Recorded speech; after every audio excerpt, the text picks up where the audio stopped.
Sebelumnya, Assalamualaikum warahmatullahi wabarakatuh. Halo, selamat pagi Kak Agatha. Ya, halo, selamat pagi. Stres itu adalah bagaimana kita berpersepsi atau kita merespon terhadap tekanan yang terjadi. Karena yang mampu merubah diri kita itu ya kita sendiri. Oke, selanjutnya ini adalah tips and trick. Jadi teman-teman tadi kan sudah tahu nih tentang stres itu apa. Terus ABC atau unsur-unsur dari diri kita itu apa gitu ya. Nah, sekarang kita bahas tentang tips and trick-nya. Terus gimana Mbak caranya? Gitu. Nah, saya mau ingetin lagi ke teman-teman ya, saya juga sudah tuliskan di situ. Ini tujuannya adalah sebenarnya untuk memotivasi teman-teman. Gitu. Jadi terserah teman-teman, semuanya kembali ke teman-teman sendiri. Karena sebenarnya perubahan besar itu akan terjadi dari perubahan kecil-kecil yang kamu lakukan setiap harinya.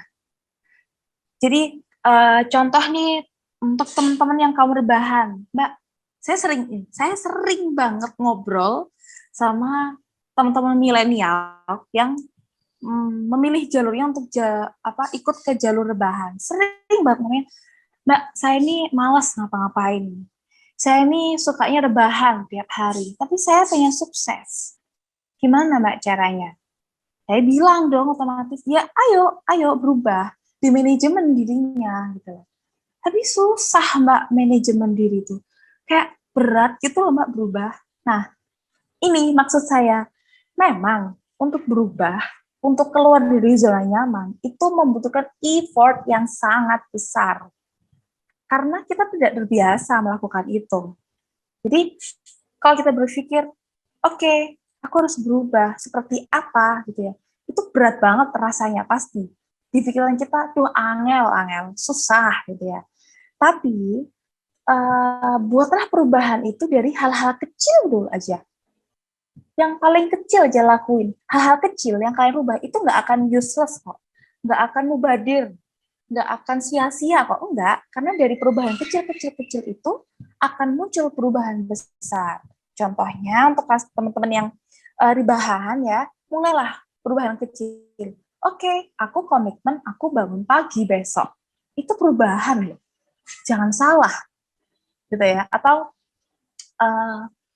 aku lebih produktif, aku mengurang yang biasanya aku nonton drakor satu hari 8 jam nonstop, aku mau ngurangin Mbak jadi 4 jam nonstop, meskipun sama-sama nonstopnya ya, tapi seenggaknya durasinya dari 8 jam berkurang jadi 4 jam. Itu adalah perubahan gitu ya. Jadi berubah tuh nggak harus yang aku nggak nonton drakor sama sekali, itu terlalu kurvanya terlalu shoot gitu, terlalu tinggi, terlalu drastis gitu ya. Mulailah dengan perubahan kecil-kecil dulu gitu. Nah, next slide. Nah, ini yang kita masuk tips yang nomor pertama. Ya, tips yang nomor pertama ini kaitannya erat sekali dengan ABC. Gitu ya, yaitu tipsnya adalah kenali diri dan urai masalahmu. Nah, teman-teman teknik kimia ini kan dituntut untuk bisa memahami unsur-unsur kimia ya.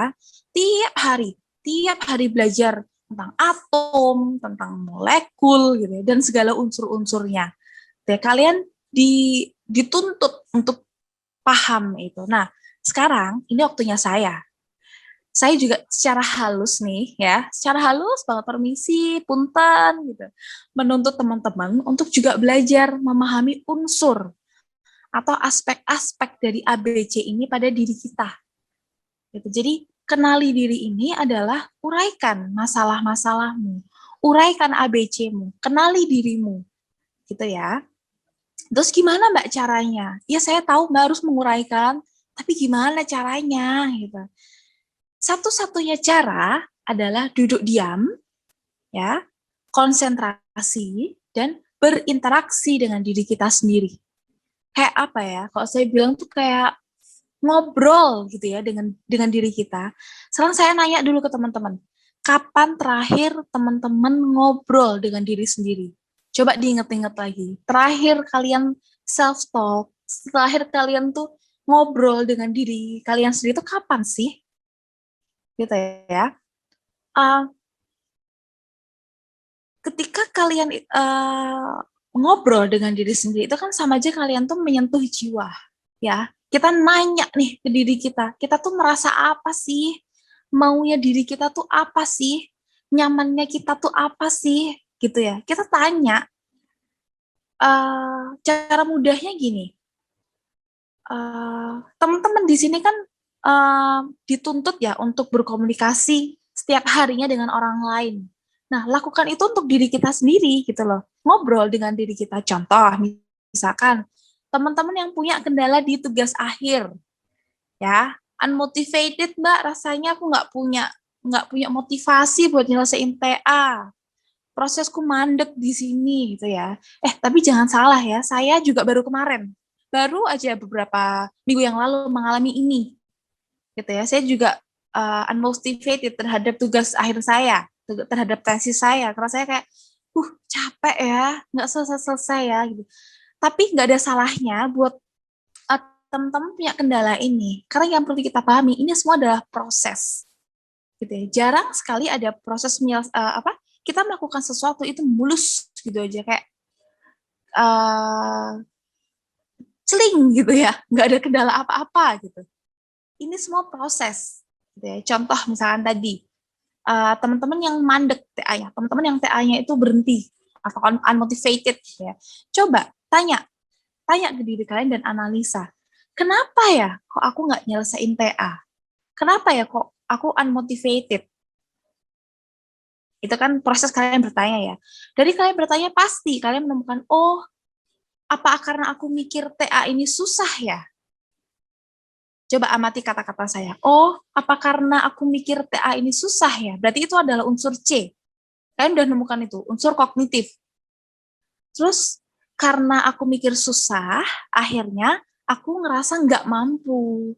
Dan aku takut sama dosen. Nah, muncul lagi kan, karena aku ngerasa susah, aku ngerasa aku nggak mampu. Dan aku ngerasa aku takut sama dosen. Muncul aspek A. Muncul aspek afek. Kalian tahu perasaan kalian intinya tuh karena apa? Oke, lanjut lagi. Karena karena saya berpikir teater susah, terus saya ngerasa nggak mampu dan saya takut sama dosen, akhirnya saya nggak buka laptop untuk ngerjain TA. Dan karena takut, saya nggak nemuin dosen pembimbing. Nah, muncul aspek B. Gitu ya. Jadi, nggak ada salahnya kok untuk kita tuh bertanya pada diri kita sendiri. Ya, ketika kalian punya kendala, nggak ada salahnya untuk nanya. Jangan nanya dulu ke orang lain, tapi tanya dulu ke diri sendiri. Aku ini kenapa? It's okay not to be okay. Ya, bukan berarti kalau kalian punya kendala, itu kalian gagal. Atau kalian adalah manusia yang, aduh nggak guna banget rasanya. Aku kalah dibanding teman-teman. Nggak gitu. Jadi, ini adalah proses yang pasti dialami oleh semua orang. Ya, jadi orang-orang sukses di luar sana juga pasti pernah mengalami stres-stres ini. Pasti pernah mengalami kendala-kendala ini. Gitu. Nah, tujuannya apa sih? Untuk kita mengenali diri ini adalah untuk teman-teman bisa memahami apa yang harus dibenahi. Yang aku benahi A, B, atau C-nya dulu nih. Yang harus saya rubah mana nih, biar saya menjadi lebih baik. Gitu ya. Jadi, coba diaplikasikan. Teman-teman misalkan tadi kan banyak banget tuh yang stres karena tugas gitu ya. Kalau nanti lagi senggang ya, kalian lagi calm down, lagi biasa aja, ambil kertas gitu ya, tulis kendalanya adalah masalah tugas, cemas karena tugas. Uraikan itu. A, oh aku ngerasanya ini. B, oh aku berperilaku ini, jadi prokras misalkan. C, proses berpikir kalian kayak gimana? Uraikan itu. Ya, kalau kalian bisa paham, insya Allah gitu ya, semoga kalian bisa menemukan titik terang atau clue dari diri kalian sendiri. Nah, yang sebelah kanan adalah tips kedua, yaitu role compartmentalization. Namanya memang agak rumit, tapi intinya kaitannya adalah dengan peran. Nah, kita sebagai manusia itu kan punya peran nggak cuma satu ya, kita memiliki beberapa peran. Contohnya misalkan saya, dalam hidup saya punya peran sebagai pekerja atau sebagai konselor. Saya punya peran sebagai anak dari orang tua saya. Saya punya peran sebagai mahasiswa. Saya punya peran sebagai teman dari teman-teman saya. Saya punya peran sebagai pacar, gitu ya, dan sebagainya. Nah, saya yakin teman-teman pun juga punya perannya masing-masing. Nah, tapi kendalanya, terkadang kita tidak mampu mengkotak-kotakan peran tersebut. Gitu ya. Jadi, hidup ya hidup aja, jalan-jalan aja, kayak dicampur aduk gitu perannya. Kayak nasi campur gitu ya, antara lauk, nasi, mie, sambal itu campur gitu ya. Nah, ini sering terjadi, terutama pada mahasiswa. Makanya sering keteteran gitu ya. Jadi, kadang permasalahan kuliah dibawa ke permasalahan kepanitiaan, atau kadang permasalahan kuliah dibawa pulang ke rumah gitu ya. Karena jangan salah ya teman-teman, banyak sekali ibu-ibu yang komplain ke saya, Mbak, anak saya kok jutek banget ya, Mbak, anak saya kok marah-marah terus ya. Nah, anak ini mahasiswa gitu, jadi dia sedang hektik dengan kuliahnya, kayak ngumpulin makalah gitu ya. Lagi kondisinya lagi stressful banget nih, dikejar deadline. Nah, ketika ibunya minta tolong dengan baik-baik, si mahasiswa ini, si anak ini tuh ngerasa sumpek. Akhirnya anak ini tuh nyolot. Iya ya Bu, bentar. Padahal nggak ada masalah apa-apa. Bawaannya bete gitu ya. Mungkin teman-teman pernah mengalami ini sepertinya, kayak ke bawah aja gitu. Nah, kalau teman-teman lihat dari kasus ini, hal-hal seperti ini tentunya membuat peran sebagai anak itu nggak maksimal, ya kan? Membuat konflik-konflik kecil di keluarga, yang akhirnya di keluarga ada konflik, di kuliah ada konflik, gitu. Jadi nambahin masalah, gitu. Kita harus bisa memisahkan, gitu, bisa memecahkan peran antara peran yang A, peran yang satu dengan peran yang lainnya. Biar apa sih? Biar rasa cemas atau tekanan-tekanan itu nggak ganggu performa kita dalam menjalankan peran-peran lainnya. Contohnya lagi nih, buat teman-teman yang double job, gitu ya, teman-teman yang kuliah dan juga jadi panitia, gitu ya, masuk ke panitiaan, gitu ya. Jangan karena hektik akan job desk kepanitiaan, akhirnya mengorbankan perkuliahannya, gitu ya. Jadi nggak maksimal. Misal nih, kalian pulang rapat rencananya itu bikin tugas.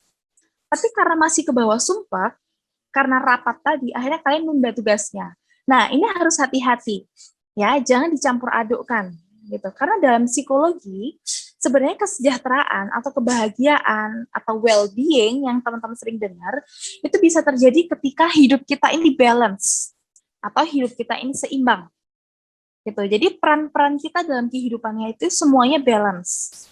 Contoh, misal, teman-teman kan punya peran sebagai mahasiswa, peran sebagai anak, peran sebagai teman, gitu ya.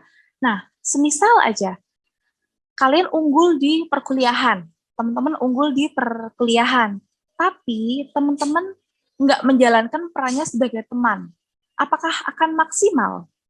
Enggak, gitu ya. Atau teman-teman yang kuliahnya bolong-bolong misalkan, tapi teman-teman selalu nggak pernah absen di pertemuan dengan teman-teman. Kalau ngopi gitu ya, nggak pernah absen. Nah, apakah peran kalian sebagai mahasiswa itu akan maksimal? Tentu aja enggak.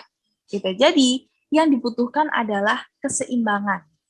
Gitu ya. Jadi, tips kedua, setelah tadi kalian uraikan ABC, kalian tulis peran-peran kalian tuh apa? Sebagai apa? Kalian tulis, kalian jabarkan, dan kalian beri penilaian. Peranku ini sudah maksimal belum ya? Apakah aku menomorduakan sebuah peran untuk peran lainnya? Nah, itu perlu dianalisa. Gitu. Nah, next. Nah, ini yang paling penting adalah tips ketiga, yaitu time management. Ya, ini memang krusial dan banyak sekali orang punya kendala di time management ini. Nah, time management ini sangat penting. Ya, sangatnya banyak kan, sangat penting. Penting banget time management ini. Nah, kutipan dari psikologi ada yang berkata bahwa the aim of good time management is to achieve the lifestyle balance you want. Nah, jadi harus kita pahami bahwa waktu yang efisien akan muncul apabila kita mengelola hidup dengan efektif. Gitu ya. Jadi time management ini sendiri adalah saya bilang tindakan gitu ya atau proses perencanaan dan memberikan kontrol secara penuh. Kita take control secara penuh dengan sadar agar kita menjadi lebih efektif, kita lebih efisien, dan kita lebih produktif. Nah, selanjutnya, hal-hal apa saja sih yang harus diperhatikan dari time management ini? Ini juga nih sering jadi kendalanya teman-teman milenial, teman-teman mahasiswa, yaitu untuk membedakan mana yang urgent, mana yang important. Urgent versus important, ya. Kita harus tahu apa prioritas kita. Apa yang saat ini menjadi prioritas kita. Gitu ya. Tantangan dari time management ini adalah memahami perbedaan antara mana yang urgent atau mana yang mendesak dan mana yang important atau mana yang penting. Nah, saya kembalikan lagi nih ke teman-teman. Apakah teman-teman sudah memahami ini dan apakah teman-teman sudah menerapkan ini? Gitu ya. Coba sekarang saya mau sharing lagi. Saya mau tahu kendala-kendala dari teman-teman. Kesulitan apa untuk menimbang antara important versus urgent, gitu ya. Jadi kesulitan atau enggak sih teman-teman tuh untuk menimbang mana yang penting, mana yang mendesak?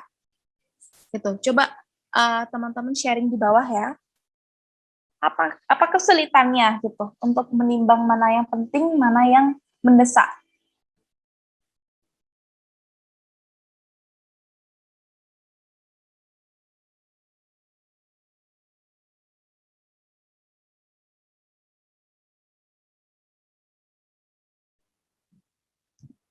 Oke, masih saya tunggu sesi sharingnya. Mungkin Mbak Imas bisa di ini Mbak, kalau ada yang boleh open mic gitu mungkin.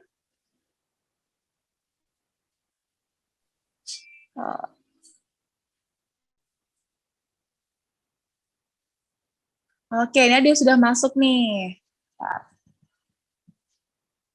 Oke, sudah Kak, namun sayangnya terkadang hal mendesak datang secara bersamaan, jadi kebingungan. Oke, lebih memilih hal yang disukai terlebih dahulu untuk dilakukan. Oke, saat semua kegiatan itu bisa dilaksanakan secara bersamaan. Oke. Kadang banyak racun dari teman. Ya, betul. Kadang banyak racun memang dari lingkungan-lingkungan eksternal kita. Betul, ada lagi nggak nih? Saat semua kegiatan itu bisa dilaksanakan secara bersamaan.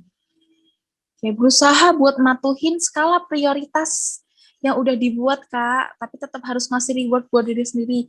Setuju, benar. Ketika kita sudah berusaha tertib, ya, kita lomba aja ada hadiahnya gitu ya. Kita ikut undian aja untuk dapat hadiah gitu ya. Nah, kapan nih kita dapat hadiah buat diri kita sendiri kalau kita udah mencapai sesuatu? Karena reward itu penting.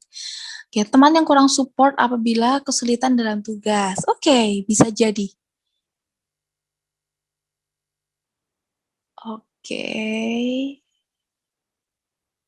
Oke, jadi kalau yang saya tangkap dari teman-teman di sini sudah sudah mulai bisa menentukan prioritasnya atau menentukan mana yang penting, mana yang mendesak, gitu ya.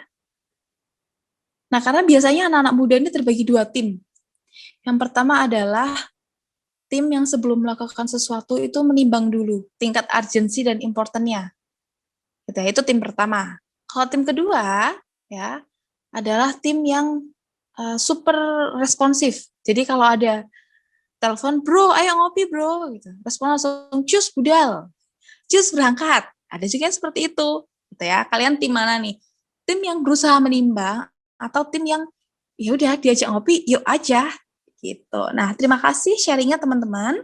Nah, dari yang sudah diketik sama teman-teman tadi, iya, setuju kalau prioritas itu penting, reward itu penting, atau setidaknya teman-teman sudah mencoba gitu ya, mencoba untuk tetap berkomitmen, tetap fokus pada prioritasnya gitu. Nah, untuk bisa lebih mempermudah teman-teman untuk membedakannya, nah sekarang kita perlu tahu nih kondisi mana yang termasuk urgent sama yang termasuk important.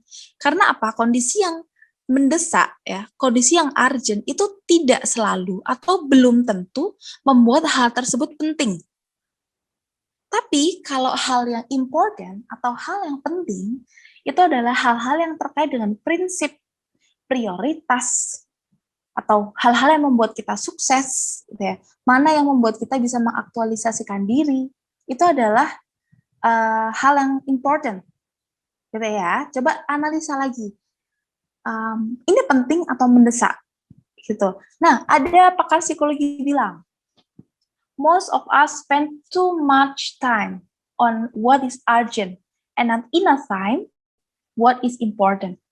Jadi kita ini ya terlalu banyak membawa waktu untuk hal-hal yang hanya mendesak, tapi kita nggak punya banyak waktu untuk melakukan hal-hal yang penting. Nah, coba direfleksikan lagi, iya nggak ya, aku kayak gini nggak ya, gitu ya.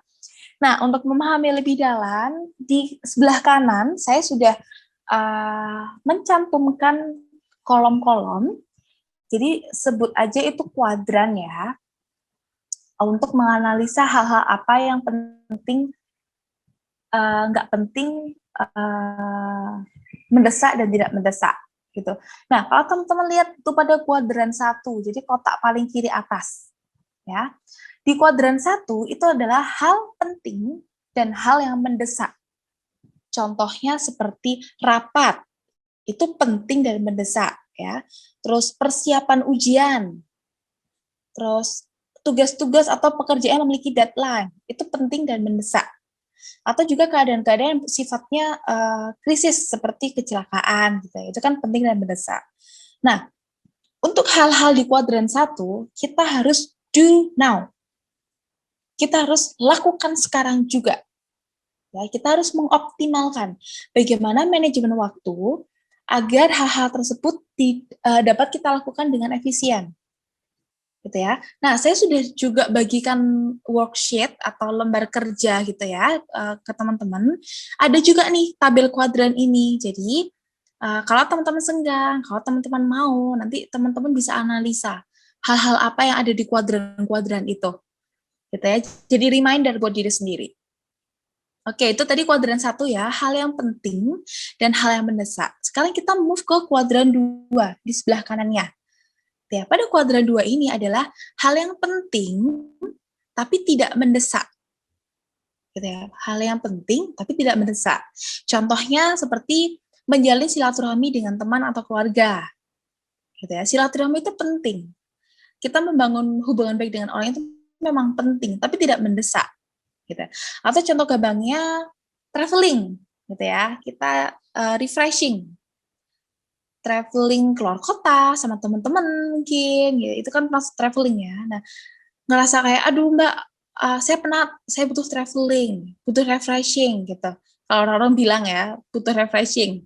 Nah, kita harus mempertimbangkan dulu hal-hal ini. Jadi harus saya lakukan sekarang nggak? Atau nanti dulu aja ya gitu. Hal-hal yang ada di kuadran ini tidak harus dilakukan sekarang juga. Bisa kalian lakukan pada nanti, dalam waktu yang dekat. Bukan nanti 2 tahun lagi gitu, enggak. Tapi, aduh aku penat kuliah, aku pengen refreshing, aku pengen traveling gitu misalkan ya. Udahlah, aku kuat-kuatin dulu, nanti setelah libur semester baru aku traveling. Jadi nggak harus sekarang juga gitu ya. Lakukan nanti dalam waktu yang dekat. Gitu. Lanjut ke kuadran 3, itu adalah hal yang tidak penting, tapi dia mendesak. Nah, ini harus hati-hati nih. Ya, banyak banget contoh perilakunya. Terutama kaum wanita ya, kaum-kaumnya saya, kaum perempuan. Contoh perilakunya ini adalah mengejar acara diskonan. Ayo, siapa yang pemburu diskon nih, diskon hunter gitu ya, sering banget memburu diskon. Ini adalah hal yang tidak penting tapi mendesak. Iya, diskon itu kan bisa ada batas waktunya ya, kayak periode diskon tanggal 1 sampai 5 April gitu ya. Sering banget, Mbak ini mumpung diskon, ada flash sale nih di Shopee, murah, facial foam cuma 5.000 gitu ya. Karena ada flash sale tuh hampir tiap hari, setengah hari full tuh mantengin nih flash sale Shopee untuk mendapatkan harga terbaik gitu ya. Nah, diskon ini memang mendesak karena dia ada periode, ada batas waktunya. Kalau di Shopee itu untuk nge-reminder customer mereka tulisnya, kalau di flash sale ya, saya ingat telah terjual 200 produk, waktu tinggal 20 menit. Nah, gitu kan biasanya. Mbak, ini mendesak banget gitu. Ini tinggal dikit lagi waktunya, aku harus cari harga terbaik gitu ya. Iya, saya tahu itu mendesak, tapi it's not important, I think. Itu nggak penting sebenarnya, cuman dia mendesak. Contohnya ini, kamu bisa lakukan nanti kalau senggang gitu ya. Bukan tengah-tengahnya nugas, bukan tengah-tengahnya kelas online sambil ngeliatin HP, mantingin flash sale gitu ya. Nanti aja. Nah, kalian harus bisa reminder diri kalian sendiri. Gitu ya. Kalau misalkan cowok-cowok nih, kalau tadi kan cewek ya, kesannya nggak nggak imbang banget gitu. Kalau misalkan cowok-cowok di telepon nih, teman-temannya, bro, yuk cangs ngopi sama teman-teman. Nah, biasanya nih kalau nongkrong ya, kalau sudah sampai di telepon, itu kan mendesak. Kalau kita cuma diajak lewat chat kan, ya lah ngeles aja bisa. Tapi kan kalau sampai telepon itu kan mendesak gitu ya. Nah, pikirkan itu.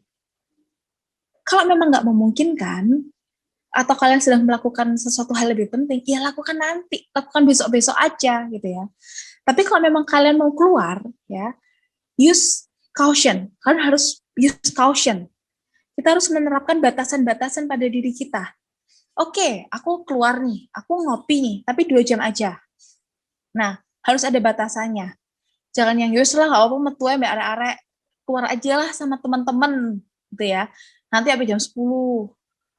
Anak-anak lanjut ngopi, pindah tempat keluar kok, lanjut sampai jam 12. Nah, jangan kayak gitu ya. Kita harus punya batasan untuk hal-hal yang tidak penting tapi mendesak gitu ya. Jadi waktu kita tuh nggak habis untuk melakukan kegiatan-kegiatan di kuadran ini. Ya, lakukan ini ketika betul-betul kalian senggang atau tidak dikejar hal-hal penting. Ya, lakukan di space waktu free kalian. Gitu. Nah, yang terakhir nih sebelah kanan di kuadran 4 itu adalah hal-hal yang tidak penting dan juga tidak mendesak. Nah, ini sangat-sangat harus diperhatikan ya. Jangan sampai kita terlalu sering untuk melakukan hal-hal ini. Contoh, tiap hari ngopi, bukan diajak ngopi terus keluar ya, atau pengen keluar ngopi seminggu 3 kali kayak gitu bukan, tapi yang tiap hari ngopi ya, ngobrol berjam-jam, ngalor ngidul tanpa tujuan, gitu ya. Itu adalah hal-hal yang tidak penting dan tidak mendesak. Kalau diajak teman itu kan mendesak, tapi kalau dari keinginan kita sendiri yang tiap hari harus ngopi, ya nggak tahu yang diobrolin apa, itu adalah hal yang tidak penting tapi tidak mendesak, gitu ya. Atau contohnya lagi adalah hal-hal yang berkaitan dengan pelarian. Nah, ini penyakitnya mahasiswa adalah melarikan diri dari tanggung jawab, gitu. Contohnya nih, stres sama tugas misalkan ya, tugasnya banyak. Akhirnya memutuskan untuk menjauh sebentar. Aduh, tugasnya banyak, Rek.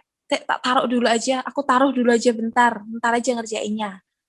Ya, bro, MS Word-nya ditutup, terus akhirnya ganti, pindah ke browser untuk melihat Netflix. Alhasil yang dilakukan adalah maraton film atau nonton drakor berepisode-episode. Gitu ya. Yang ada, buka makalahnya cuma 30 menit, tapi nonton drakornya 4 jam non-stop. Gitu. Ayo di sini yang senyum-senyum, ya kayaknya memang teman-teman sedang membuat pengakuan ke dalam dirinya, iya Re, aku kayak gitu Re, gitu ya. Nah, kalau sudah seperti ini, teman-teman sudah ada di kuadran 4 ini, kita harus menghindari atau ignore it. Ya, tolak itu. Karena semakin kita sering melakukan ini, maka semakin sering kita membuat kita itu tidak produktif.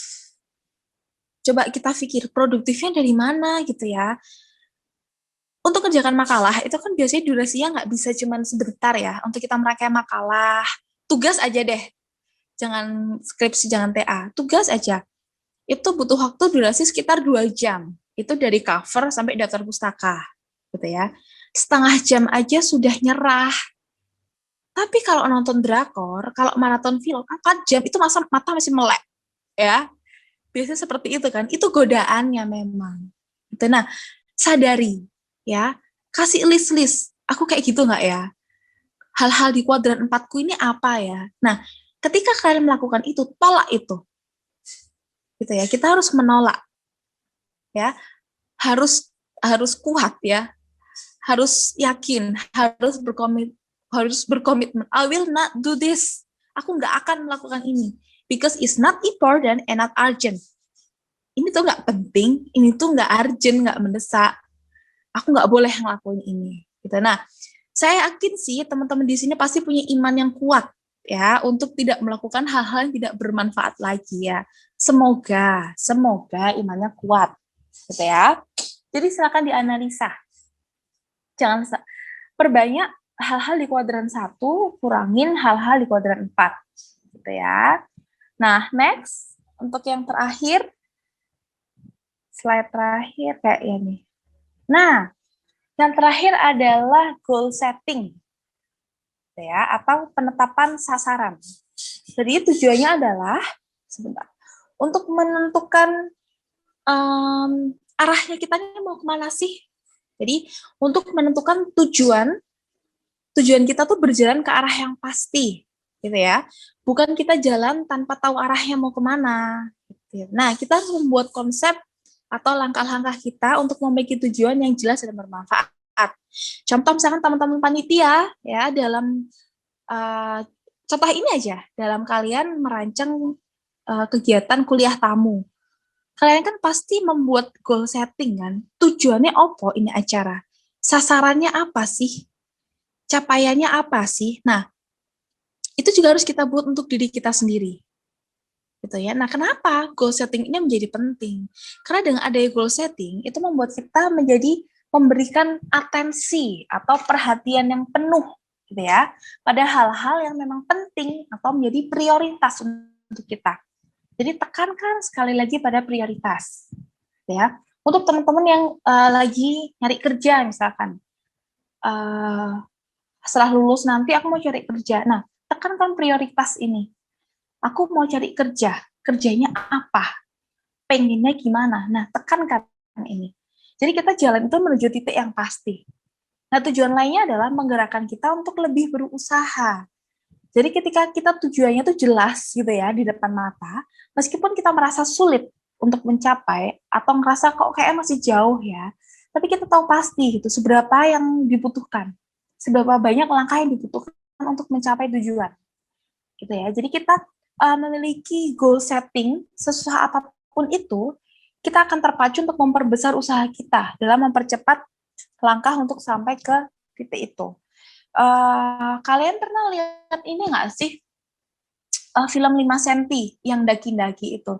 Nah, itu adalah salah satu bentuk contoh dari goal setting ya. Kan ada tuh quotes-nya dia bilang letakkan intinya ujung puncaknya itu pada 5 cm di depan matamu gitu ya. Tujuannya dia meletakkan itu adalah biar dia terpacu sesusah apapun itu untuk sampai ke puncak ya, sampai temannya sakit, ada yang kedinginan, ada yang terluka, tapi karena tujuannya itu mereka taruh di depan mata mereka akan terpacu. Gitu ya. Nah, lakukan ini, gitu ya. Segitu pentingnya goal setting, ya. Menentukan arah tujuan itu sangat penting agar langkah kita tuh lebih mantap dan bermakna. Ya, kita akan belajar gimana cara menentukan goal setting. Oke, next slide. Oke, goal setting itu tidak bisa kita buat secara cuma-cuma. Ya, yang penting aku mau A, atau yang penting aku harus mencapai A. Enggak begitu. Nggak bisa seperti itu. Dalam menentukan goal setting, kita tuh harus memperhatikan 5 hal. Ya, ini yang saya tuliskan, SMART. S-nya adalah specific, M adalah measurable, A adalah achievable, R adalah realistic, dan T adalah time-based. Gitu ya. Jadi, perhatikan kelima hal ini. Nah, kebetulan saya juga sudah bagi worksheet tentang goal setting ini. Jadi, teman-teman bisa mengaplikasikan ya nanti ya untuk menulis goal setting-nya. Kalau bisa sih tulis yang rapi gitu ya, kalian tempel di kamar atau area-area yang terdekat yang sering kalian lihat gitu ya, biar kalian termotivasi. Nah, kita bahas satu-satu ya tentang kelima hal penting ini. Yang pertama adalah S, yaitu spesifik. Jadi untuk menentukan tujuan atau goal setting, kita harus memiliki sifat-sifatnya itu yang spesifik, ya. Makin jelas sasaran, akan makin jelas tujuan kita, gitu ya. Maka akan lebih besar kemungkinan kita itu untuk mencapai. Banyak orang sih buat target, saya punya target ini Mbak, yang penting saya melakukan yang terbaik. Nah, melakukan yang terbaik ini nggak disarankan ya, karena kita nggak bisa menunjukkan apa yang dimaksud yang terbaik itu, nggak spesifik gitu. Saya kasih contoh di sini salah satu case tentang skripsi, tentang tugas akhir ya. Ini mungkin contohnya ketika mau skripsi, kita buat goal settingnya seperti ini. Di S-nya, semester ini saya menyelesaikan skripsi spesifik. Pada semester ini, saya harus menyelesaikan skripsi. Itu adalah goal setting yang spesifik. Atau mungkin teman-teman yang jualan online, ya, goal settingnya S-nya adalah saya mentarget bulan depan omset saya meningkat 20%. Itu kan spesifik tuh. Atau dalam olahraga, misalkan, saya harus mencetak gol dalam pertandingan berikutnya sebanyak 2 gol. Nah, itu adalah goal setting yang spesifik, jadi jelas dan pasti gitu ya. Atau selanjutnya M adalah measurable. Jadi target yang kita tetapkan itu harus dapat diukur.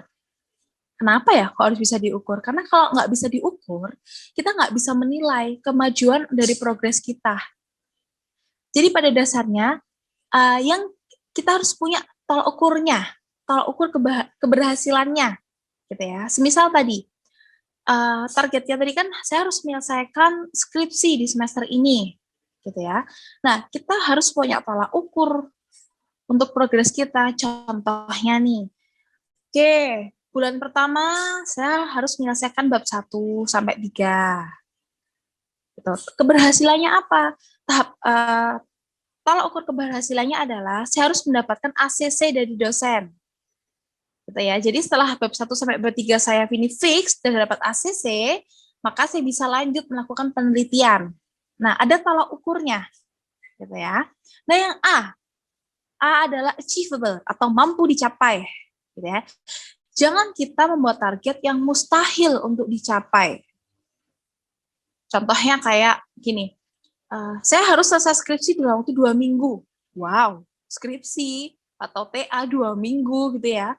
Padahal belum nulis judul, ya, belum tahu buka Word buat ngasih logonya Polynema aja belum, gitu mau selesai 2 minggu gitu ya.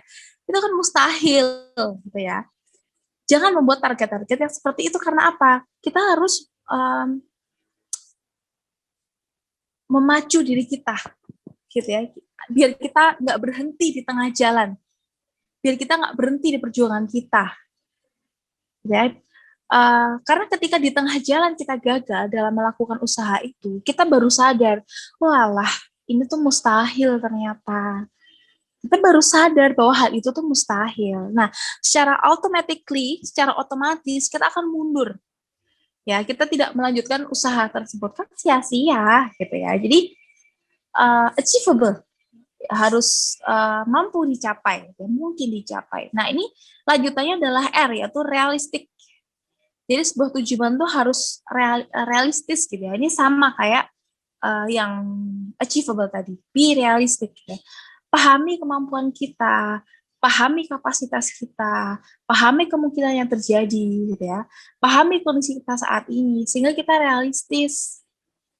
Contoh, misal teman-teman yang cari kerja, ya, mentargetnya terlalu tinggi, misalkan, saya harus dapat kerja jadi GM, General Manager, ya itu nggak mungkin dan nggak realistis, gitu ya. Aplikasi ini ke hal-hal lainnya, gitu ya, kita harus realistis. Kita harus paham, kita harus sadar diri lah kasarannya. Kita harus aware dengan potensi-potensinya kita. Nah, yang terakhir adalah time base. Gitu. Jadi, kita punya target waktu, kapan tujuan ini akan dicapai. Perlu kita perhatikan bahwa penerapan waktu untuk mencapai tujuan itu juga harus realistis. Nah, contoh simpelnya itu tadi, mengerjakan skripsi ya, kita punya gambaran waktu. Bulan pertama kita harus melakukan apa? Bulan kedua kita harus melakukan apa? Gitu ya. Terus kita kalkulasi. Oke, 5 bulan bisa selesai nih kayaknya. Nah, kita bisa menentukan target-target waktu untuk mencapai tujuan itu. Jadi ketika kita punya target waktu, kita akan lebih tertib untuk melakukan strategi-strategi yang sudah disusun. Gitu ya. Tapi kita harus komit ya, karena komitmen itu adalah hal yang nomor satu. Komitmen itu adalah hal yang penting. Bagaimana kita menepati janji pada diri kita sendiri. Gitu. Jadi nanti monggo worksheet-worksheetnya di print ya, kalau bisa di print, kalian aplikasikan apa-apa yang sudah saya sampaikan dari ABC, ada SMART goals, dari kuadran urgent versus important gitu ya, kalian isi. Gitu ya. Nanti kalau misalkan kalian butuh sharing, kalian bisa Ada pelurah. Kok? Terus gak aneh banget ya? Saya menilai. ada yang nggak ke-mute ya? Oke, sorry. Nah, setelah kalian print ya, kalian coba isi. Nanti kalau misal kalian butuh sharing, mungkin bisa DM saya, nanya, Mbak ini udah bener belum ya goal settingku, atau Mbak ini udah bener belum ya analisa ABC-ku, nggak apa-apa. Kalian bisa DM, nanya aja ke saya, gitu ya. Nah, oke, sepertinya ini adalah tips terakhir. Jadi, terima kasih teman-teman yang sudah mendengarkan ya. Semoga apa yang kita pelajari hari ini, apa tips-tips yang kita bahas gitu ya, bisa kita aplikasikan ke diri kita. Jadi membantu teman-teman untuk keluar dari masalah-masalahnya, terutama terkait perkuliahan, kecemasan masa depan gitu ya. Jadi saya harap ini bisa membantu dan bermanfaat bagi teman-teman semua. Oke, terima kasih. Mohon maaf kalau ada salah kata atau kurang jelas di penjelasan saya kembalikan lagi ke Mbak Imas. Baik, Kak. Terima kasih kepada Kak Agatha Gina atas materi yang disampaikan. Saya mohon izin kepada Kak Agatha untuk mengajukan pertanyaan yang muncul pada question box di Instagram nih, Kak. Ini dari @harvina putri. Bagaimana cara kita mengatasi overthinking dan mengendalikan cemas serta rasa takut yang berlebih nih, Kak. Lalu kunci apa yang harus kita miliki untuk dapat mewujudkan impian kita dengan baik? Oke, Kak Agatha, waktu dan tempat kami persilakan untuk menjawab pertanyaan tersebut. Oke, tadi tanya tentang overthinking gitu ya, takut, cemas, dan bagaimana cara mewujudkan impian gitu ya. Oke, nah untuk overthinking ya, ini banyak terjadi di lingkungan kita, banyak muncul di kehidupan kita sehari-hari, entah kita yang overthinking atau orang lain overthinking gitu ya. Nah, yang perlu tadi penanyanya siapa, maaf ya, saya lupa. Yang perlu dipahami adalah overthinking-nya seperti apa dulu. Karena overthinking ini kan arahnya dua. Kita ingat overthinking terhadap hal yang sudah terjadi kemarin, atau khawatir berlebihan terhadap hal-hal yang kemarin, ruminating ya, kalau bahasanya itu, atau overthinking worrying, overthinking yang mengkhawatirkan masa depan, hal-hal yang belum terjadi. Gitu ya. Harus tahu dulu nih overthinkingnya hal apa, hal yang kemarin atau hal yang ke depan. Itu pertama yang harus dilakukan. Lalu kita harus menyadari ya, untuk teman-teman yang overthinking itu butuh sadar, karena kesadaran merupakan kendali utama. Jadi kita harus sadar bahwa pikiran overthinking itu tidak produktif. Gitu ya. Jadi itu kan teman-teman yang overthinking itu kan merasa waktunya terbuang, gitu ya, merasa energinya terkuras, gitu ya. Jadi teman-teman intinya harus sadar dulu bahwa overthinking itu tidak produktif. Nah, setelah setelah kalian paham overthinking itu tidak produktif, otomatis kalian akan belajar untuk mengendalikan, gitu ya. Kita harus menghadapi itu dan mengendalikan itu, karena kembali lagi pikiran itu yang membuat kita sendiri. Karena pikiran tadi yang teman-teman sudah belajar itu kan adalah sebuah respon ya. Ada ada hal-hal dari lingkungan.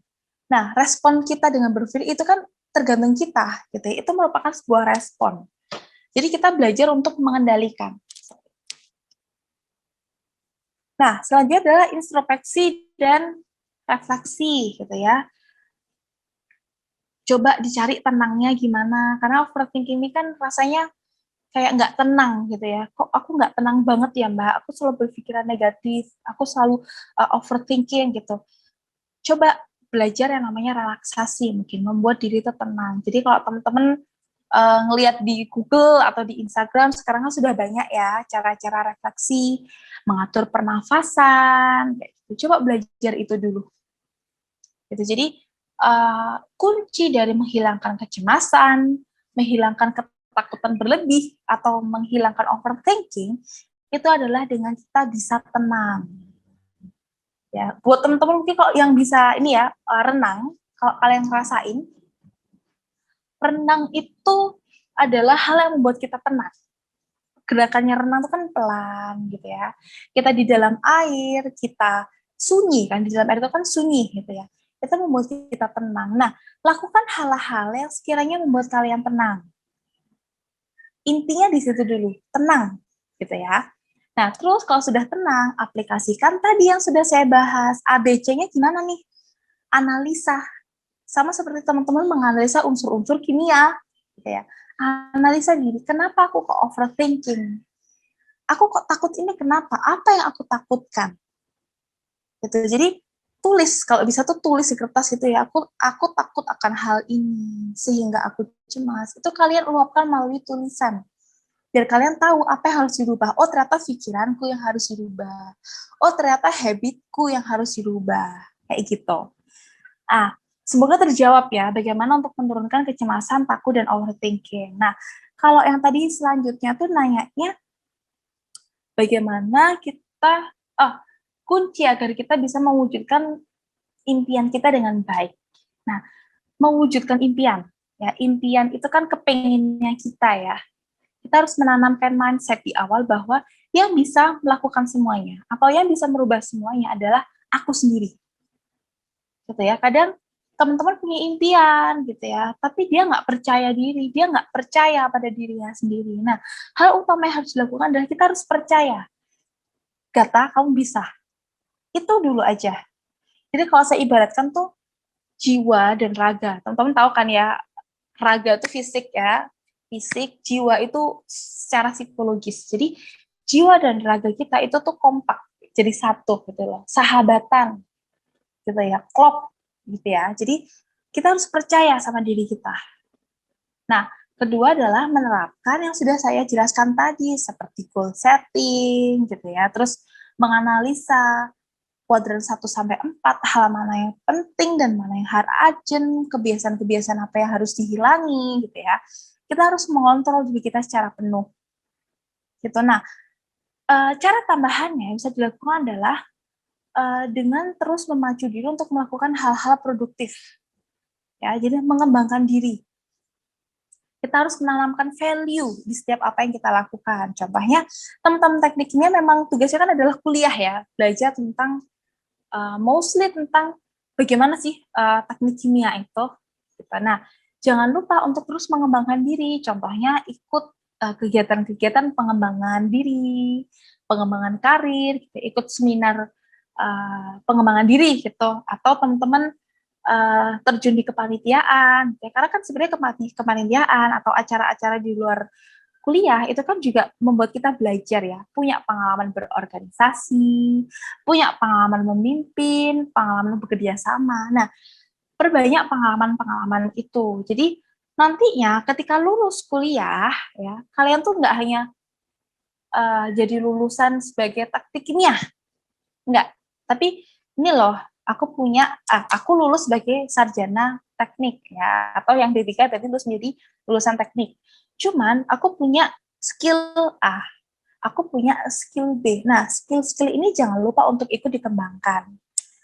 Apalagi dipermudah dengan sekarang gitu ya, banyak banget acara-acara online, dapat sertifikat gitu ya. Serap dari situ.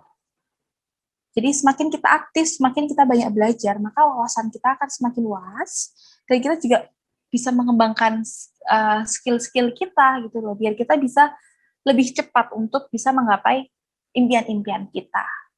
Jangan capek untuk belajar, gitu ya. Gitu sih Mbak Imas. Apa ada pertanyaan lagi? Dari Kak Gali Pamungkas Indragiri, terkadang tekanan terjadi karena peran yang diberikan orang lain, di mana terkadang orang lain itu memberikan suatu peran kepada kita karena ingin lari dari peran yang sebenarnya peran itu harus dipikul olehnya. Dari hal tersebut, bagaimana cara menolaknya, atau bagaimana cara kita menyingkapi peran tersebut yang terpaksa kita terima karena kita telah dijebak olehnya. Mohon bimbingannya, Kak. Mohon maaf tidak dapat open itu. Untuk Kak Agatha bisa menjawab pertanyaan dari Kak Pamungkas Indragiri. Terima kasih. Ya, terima kasih Kak Galih Pamungkas atas pertanyaannya. Jadi kalau yang saya tangkap ini kan Kak Galih ini dapat peran yang seharusnya itu bukan perannya gitu ya. Itu adalah peran orang lain yang dilimpahkan kepada dirinya, gitu kan, sebagai bentuk apa tadi katanya? Pelarian. Ingin lari dari peran yang sebenarnya itu harus dipikul. Oke. Saya mau mengingatkan Kak Galih sih ya, karena kita sebagai manusia itu punya hak, gitu ya. Kita dikasih Tuhan kemampuan untuk berbicara, kita dikasih Tuhan kemampuan untuk berpikir, itu kan anugerah ya. Nah, kalau kita punya hak, untuk kita punya anugerah itu, kenapa nggak kita lakukan dulu, gitu ya. Apa yang membuat tidak nyaman, atas peran yang diberikan itu, sampaikan. Itu pesan saya. Seenggaknya Kak Galihnya mau menyampaikan dulu aja ketidaknyamannya, itu nggak apa-apa. Ya, pacu dirinya untuk punya keberanian dalam mengkomunikasikan sesuatu. Ya, bukan berarti kita protes loh ya. Ketika kita ngomong ketidaknyamanan kita, itu berarti kita namanya berperilaku asertif. Ya, mungkin kalau cowok sih mengungkapnya dengan cara yang cool ya. Maaf, aku kesusahan, aku kesulitan kalau seperti ini. Boleh nggak kalau misalnya aku nggak melakukan ini? Gitu ya, karena banyak sekali stres atau teman-teman yang punya kecemasan, itu karena teman-teman tidak mampu berperilaku asertif. Tidak mampu untuk mengatakan apa yang dirasakan secara baik. Harus dicoba dulu ya, kita harus berusaha untuk bisa mengkomunikasikan itu, gitu ya. Jadi kita mencoba untuk bilang, maaf, aku nggak bisa, atau maaf, aku nggak berkenan, gitu ya. Mas Gara harus ingat bahwa kita punya hak untuk melakukan itu. Ya, apalagi yang Mas Galih tahu itu kan tanggung jawabnya dia, gitu ya. Sebenarnya harus dia selesaikan, gitu ya. Speak out, gitu ya. Belajar untuk berbicara. Nah, mungkin saya bisa kasih referensi tentang Mas Galih ya. Mungkin bisa browsing atau cari-cari di Instagram, gitu ya. Referensi tentang namanya berperilaku asertif. Gitu. Jadi arahan-arahannya kan akan lebih jelas ya. Jadi semoga Mas Galih bisa belajar dari referensi-referensi yang didapatkan itu. Ya, intinya memang berperilaku asertif. Peran kita sebagai manusia aja kita belum optimal gitu ya.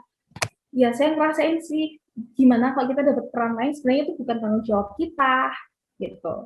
Oke, Mas Galih, belajar untuk saya ketik ya, belajar untuk berperilaku asertif. Terima kasih atas jawabannya. Ini lanjut dari pertanyaan Saudari Rizkina Kautsaradi, Kak. Untuk Saudari Kautsarani dapat menyalakan mikrofon dan mengajukan pertanyaannya, serta menyebutkan nama dan kelas. Permisi Kak Agatha, nama saya Rizkina Kautsarani dari kelas 3CD3. Izin bertanya, kan untuk hal tentang mental illness dan lain-lain itu kan masih hal yang tabu kan di Indonesia. Contoh, kalau misalnya ada seseorang yang mengatakan dia kayak ada mental illness atau kayak gangguan jiwa, akan dilihat secara miring lah oleh pandangan orang-orang. Nah, sedangkan remaja ini atau masa-masa seperti kita yang di banyak tekanan, itu kan banyak kemungkinan bisa terkena mental illness, dan bisa jadi orang yang terkena itu tidak sadar mereka itu benar-benar kena mental illness atau cuma sekedar stres. Nah, mau tanya gimana sih bagaimana kita mengenali sebenarnya yang kita rasain ini masih ke stres atau udah ke mental illness kayak gitu. Sekian, terima kasih dari saya. Oke, terima kasih Mbak Rizky tadi ya atas pertanyaannya. Ya, saya setuju banget ya. Memang pemahaman tentang kesehatan mental untuk saat ini memang belum optimal, gitu ya. Masih banyak orang punya judgement. Oh, kalau ke psikolog itu berarti orang yang parah banget lah penyakit mentalnya, gitu. Atau orang yang ke psikiater itu orang apa ya, yang sakit mental itu sakit parah gitu ya. Padahal enggak begitu, gitu ya. Nah, terkadang karena pemahaman ini belum baik gitu ya, belum optimal. Jadi banyak dari teman-teman itu melakukan self-diagnose. Ini banyak banget. Mbak, kayaknya aku kena gangguan kecemasan deh. Atau, Mbak, kayaknya aku ini adalah punya gangguan kepribadian bipolar. Itu nggak jarang teman-teman yang kayak gitu. Nah, di sini saya mau warning dulu ke teman-teman untuk tidak melakukan self-diagnose. Gitu ya. Batasnya gimana sih ketika teman-teman itu butuh ke psikolog atau ke psikiater gitu. Yang pertama, keluhan itu terjadi terus-menerus gitu ya. Teman-teman sudah coba untuk mengendalikannya, tapi Mbak ini kok muncul terus gitu ya. Yang pertama itu terus-menerus, dan yang kedua adalah mengganggu aktivitas sehari-hari gitu ya. Ini penting. Yang pertama itu terjadi secara terus-menerus. Yang kedua adalah mengganggu aktivitas sehari-hari. Jadi semisal nih teman-teman ngerasa stres, tadi kan Mbak Rizky kan bingung nih ya, ini aku stres aja atau aku memang butuh penanganan psikolog gitu ya. Ketika stres yang dirasakan ini sudah sangat mengganggu aktivitas sehari-hari, contohnya konsentrasi jadi hilang, atau malah ketika stres malah nggak semangat ngapa-ngapain, gitu ya. Insomnia-nya parah, gitu ya, sehingga aktivitasnya terbatas. Nah, ketika hal-hal ini muncul, perlu untuk ke psikolog, gitu ya. Sekarang kan sudah dipermudah dengan adanya layanan konseling online, gitu kan. Nah, jangan malu untuk datang ke psikolog. Ya, lepas judgement orang-orang bahwa ke psikolog itu A, B, C, D, E, gitu ya. Yang butuh sembuh siapa? Yang butuh pulih siapa? Kita sendiri kan, gitu. Jadi, tutup telinga, ya, jangan dengarkan asumsi orang dulu. Nah, setelah pulih, ya, setelah kita bisa merasa lebih baik, barulah kita memberikan edukasi ke orang-orang itu. Oh, aku ke psikolog itu karena ini loh. Gitu. Jadi, jangan takut pergi ke psikolog karena omongan orang lain. Atau mungkin teman-teman kalian yang menurut kalian ini kayak dia butuh ke psikolog deh. Bilang pelan-pelan. Nggak mau konsul kah? Cariin info kah? Kayak kamu lebih bagus, akan lebih maksimal ketika ditangani profesional deh. Kalau curhat ke teman-teman kan belum tentu bisa digunakan, kita cuma bisa mendengarkan, gitu ya. Karena kalau sudah mengganggu kehidupan sehari-hari, itu memang butuh penanganan. Biar apa sih? Biar nggak mengganggu produktivitas kita. Begitu Mbak Rizky. Apa ada tambahan pertanyaan? Sudah cukup. Terima kasih Kak Agatha. Sama-sama, semangat ya. Baik Kak, terima kasih atas jawabannya. Lanjut lagi Kak, dari Saudara Muhammad Abdul Rohim. Ini sepertinya tidak bisa on mic dan on cam juga Kak, jadi saya bacakan ya Kak. Oke. Pertanyaannya, kapan waktu belajar yang baik agar tidak mengalami stres? Oke Kak, untuk Kak Agatha dipersilakan menjawab.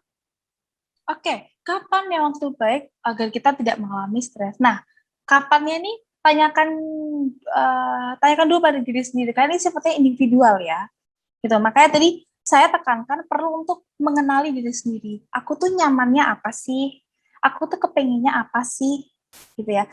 Sebenarnya tidak ada patokan waktu belajar terbaik.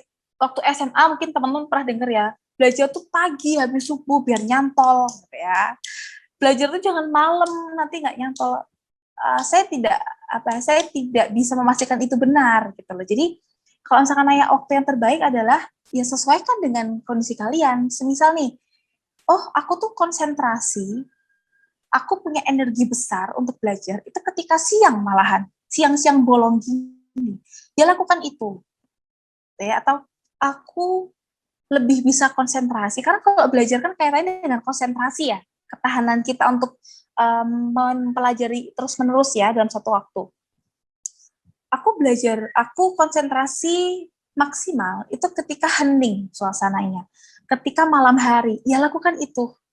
Oke, jam 11 misalkan, aku belajar. Nah, waktu-waktu yang tepat untuk belajar, memang ketika konsentrasi itu sedang tinggi, dan durasi belajar tuh nggak yang 5 jam non-stop itu enggak. Durasi konsentrasi kita itu kan range-nya cuma sedikit ya. Mungkin makanya kenapa kayak kuliah itu pertemuannya cuma mungkin 2 atau 3 SKS gitu ya. Webinar itu biasanya cuma 2-3 jam karena itu batas konsentrasi. Biasanya kalau sudah lepas 2 atau 3 jam itu sudah nggak bisa nyerap dengan optimal. Gitu deh. Kalau belajar waktunya kapan itu sesuaikan dengan tingkat konsentrasi kalian, dan saya sarankan durasinya nggak sekali tapi lama, tapi berkali-kali. Misal nih, oke pagi aku belajar, nanti malam belajar lagi. Nah itu akan lebih mudah nyantol, gitu ya. Itu konsentrasinya masih maksimal. Begitu sih. Terima kasih pertanyaannya. Semangat terus buat belajar. Kak, terima kasih atas jawabannya. Ya. Ini Kak, untuk selanjutnya ini ada pertanyaan dari kolom chat lagi Kak.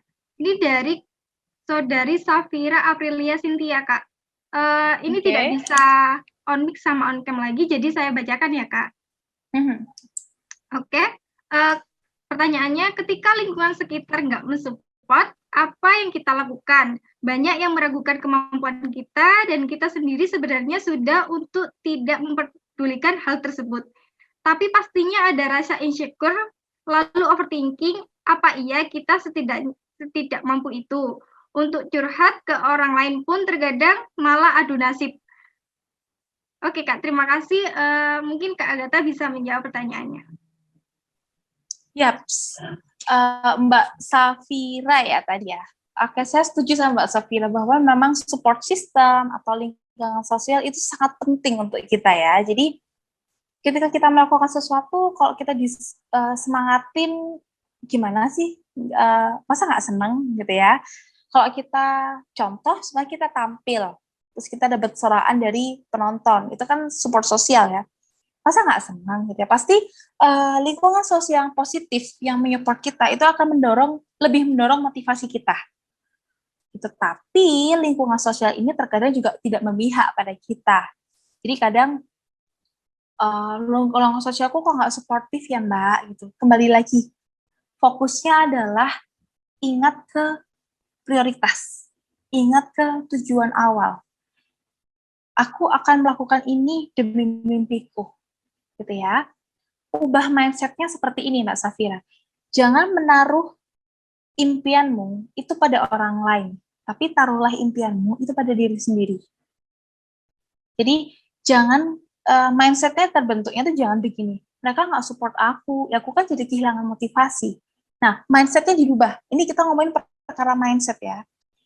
Jangan karena mereka tidak support, terus Mbak Safira turun motivasi. Kenapa nggak dirubah seperti ini? Oke, mereka nggak support. Aku semakin termotivasi, kalau aku sudah sukses, aku berhasil, aku tunjukin ke mereka, ini loh hasilku kemarin. Gitu. Nah, sebenarnya ini adalah permasalahan mindset. Ya, seringkali teman-teman juga, duh, kok anak-anak kok kayak nggak support aku sih, gitu ya. ketika awal motivasi turun itu sangat wajar. Namanya juga nggak dapat support gitu. Namanya juga kita lagi kecewa. Nggak mungkin ya kita kecewa langsung yang nggak apa-apa. Nggak. Rasakan dulu kecewanya. Terima dulu rasanya. Oke, aku ngerasa kecewa. Oke, aku ngerasa nggak dihargai, Mbak. Misalkan gitu. Aku ngerasa aku useless. Kalau sudah merasakan, stop sampai di situ, terus ubah mindset-nya.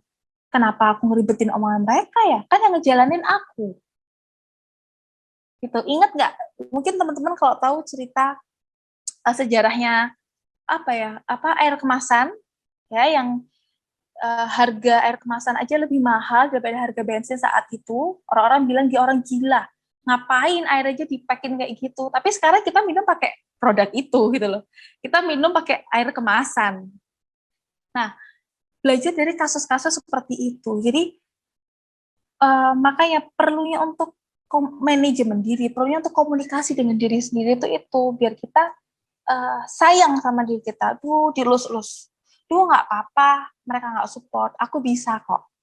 Kalau teman-teman pernah nonton drakor Korea yang It's Okay Not to Be Okay, nah itu kan ada teknik namanya butterfly hug gitu ya. Ingat nggak? Gitu. Nah, elus-elus diri kalian nggak apa-apa mereka nggak sayang kamu, Gata gitu misalkan. Tapi aku sayang sama kamu, aku sayang sama diriku sendiri, aku percaya kamu. Nah, tanamkan itu setiap pagi, tanamkan itu setiap hari. Ketika bangun tidur, dah nih, maca nih ya, dan ngaca, I'll do the best today. Aku akan melakukan yang terbaik hari ini. Apapun itu rintangannya, aku percaya sama diriku sendiri. Nah, itu Mbak Safira. Jadi tanamkan mindset-mindset seperti itu. Gitu ya, semoga membantu. Oke Kak Agatha, terima kasih atas jawabannya. Ini ada pertanyaan lagi Kak untuk yang terakhir. Saya akan membacakan pertanyaan yang muncul pada question box lagi Kak. Oke. Ini dari @rimawd. Pertanyaannya, mengapa manajemen pikiran dan manajemen stres lebih sulit daripada manajemen waktu? Untuk Kak Agatha, waktu dan tempat kami persilakan. Oke, pertanyaannya bagus nih ya. Betul juga nih. Saya baru nyadar. Kenapa manajemen stres lebih susah dari manajemen waktu? Gitu ya. Kita sekarang bermain analogi ya. Manajemen waktu dulu aja. Manajemen waktu itu kan seperti yang saya contohkan tadi kan, kita belajar untuk belajar kuadran, belajar goal setting, gitu ya. Kita bikin schedule, itu kan namanya manajemen waktu. Nah, manajemen waktu ini urusannya dengan diri kita sendiri. Ketika kita nggak tertib sama deadline, ketika kita nggak tertib sama schedule yang sudah dibuat, berarti kita mengingkari janji kita terhadap diri sendiri. Jadi urusannya dengan diri sendiri. Ya. Tapi kalau stres, ayo bandingkan. Kalau manajemen waktu urusannya dengan diri sendiri. Tapi kalau manajemen stres ini kan kaitannya dengan banyak hal gitu ya. Faktornya banyak. Ada faktor dari luar lingkungan. Misalnya stres karena tugas, stres karena temen yang nyebelin, stres karena orang tua yang marah-marah gitu ya. Atau stres dari dalam. Seperti terus stres karena pikiranku sendiri. Terus stres karena gaya hidupku yang gini-gini aja, gaya hidupku yang nggak benar, gitu ya. Nah, stres ini sumbernya lebih banyak, capeknya lebih banyak, dan dia lebih kompleks. Jadi terasa lebih berat. Contohnya gini, kenapa stres terasa lebih sulit? Misal nih ya, saya stres karena A, belum saya pulih ya, saya baru ngerangkak nih untuk menghilangkan stres, muncul lagi stres karena B. Nanti B belum selesai lagi, muncul stres karena C. Karena stres ini lingkungan kita itu memberikan kita stimulus-stimulus itu secara multiple. Hari ini teman nyebelin, motor bannya bocor, terus ujian nilainya jelek. Nah, ada berapa case gitu ya. Nah, maka dari itu stres ini lebih susah manajemen stres lebih suka dilakukan daripada manajemen waktu. Gitu. Tapi ingat, buat Mbak Rima tadi nggak usah yang namanya, lakukan tips-tips tadi untuk kita bisa memanajemen stres. Setidaknya kalau ada 4 atau 5 stresor dalam sehari, ya kita nggak jadi stresnya aksen 5. Tapi seenggaknya oke, saya stres, tapi di hal-hal menonjol saja. Hal-hal lainnya enggak. Kayak gitu ya. Betul sih pikirannya kenapa stres itu manajemen stres lebih susah daripada manajemen waktu gitu. Buat Mbak Rima coba dicoba lagi belajar untuk manajemen stres dengan apa materi-materi yang tadi sudah kita bahas bareng-bareng. Oke, Ya, itu sih jawaban saya Mbak Imas. Buat Mbak Rima, tetap semangat. Oke Kak, terima kasih atas penjelasannya. Untuk sekarang kita udah sampai di akhir sesi tanya jawab aja nih. Kami ucapkan terima kasih kepada Kak Agatha atas materi yang disampaikan dan penjelasannya sangat bermanfaat sekali tentang bekal adaptasi di perkuliahan dan di dunia kerja dari sudut pandang psikologi. Yang tak luput lagi bagaimana memanajemen stres, memanajemen waktu, ataupun goal setting.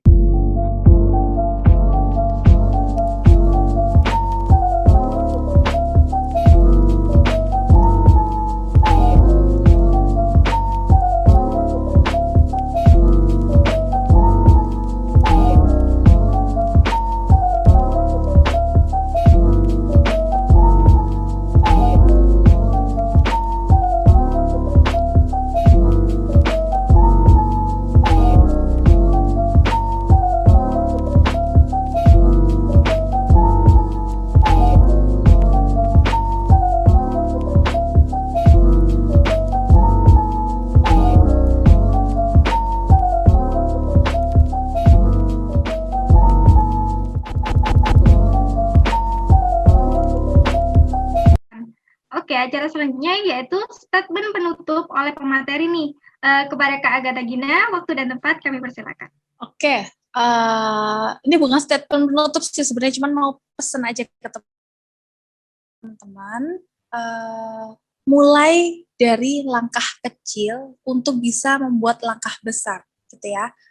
Buatlah perubahan-perubahan kecil setiap harinya, biar kita bisa merasakan perubahan besar. Ya, jangan takut untuk mencoba.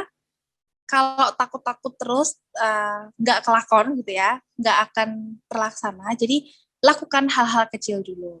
Dan juga saya mau pesan sih Mbak Imas buat teman-teman nanti yang menganalisa, misalkan dia ngerjakan worksheet nih ABC atau tabel kuadran atau goal setting. Nanti kalau misalkan mau konsul sama saya bisa kirimkan itu via DM, nanti bisa saya bantu, oh udah benar goal settingnya, oh belum benar, kayak gitu ya. Tolong disampaikan ke teman-teman nanti. Ya Kak, baik, nanti saya akan sampaikan. Terima kasih Kak atas statement yang telah disampaikan oleh Kak Agatha Gina. Semoga bermanfaat bagi kita semua. Oke.